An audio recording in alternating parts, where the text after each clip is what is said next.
Digging a hole is one of the least enjoyable activities ever undertaken by mankind. Nearly 30,000 people died digging the Panama Canal, probably by choice just because it sucks so much.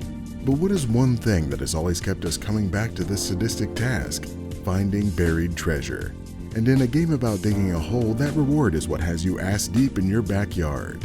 Dive into the role of a person tempted by the allure of a mysteriously cheap home with the promise of a treasure buried somewhere beneath the lawn. After showing up with an incredibly effective battery-powered shovel, X will mark the spot for you to begin your subterranean adventure. As you chip away at the soil with this glorified spoon and watch your mystical shovel battery drain, you'll come across treasure-adjacent commodities like rocks and coal. With these mighty minerals in your bag, you can head back inside to instantaneously sell them on the internet, providing the funding you need to recharge your shovel, as well as invest in upgrades making it slightly larger and contain more electricity. As you continue this underground endeavor, methodically getting yourself inches, feet, and yards deeper into your lawn, you'll repeat the cycle of selling progressively shinier rocks and using those funds to embiggen your diggin'.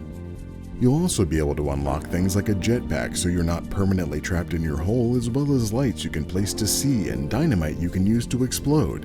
When you found yourself firmly below the surface, you'll even trigger some kind of treasure-seeking radar that will guide you to buried suitcases full of money, additional tools, and mysterious keys, all to make your spelunking splendor substantially more successful. A game about digging a hole. It's really a game about digging a hole. I gotta say, I kinda thought this game would be about more than just digging a hole, or at least in the way that Is This Game Trying to Kill Me or Inscription is about more than just the game.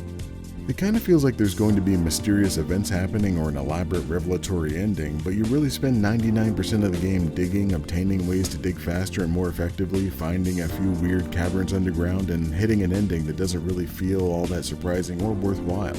When I reached it, I immediately went to look to see if there was some kind of alternate ending or secret to discover, but there wasn't. Just a new game plus mode in case you want to do the same thing again, but while obtaining trophies for doing it. With all that being said, there's still something cathartic about just magically vaporizing chunks of dirt as you dig. Maybe that's what the battery is doing. It just feels like you're carving a path into the earth, kinda like Minecraft, but you don't have to be on the spectrum to enjoy it. And even though it's only an hour long, there are probably worse ways to spend $5. Perhaps I could take those qualities and leverage them into a sequel that has more mystery and substance to go along with the simplistic but surprisingly compelling mechanics. So for those reasons, it's getting the abbreviated score of okay.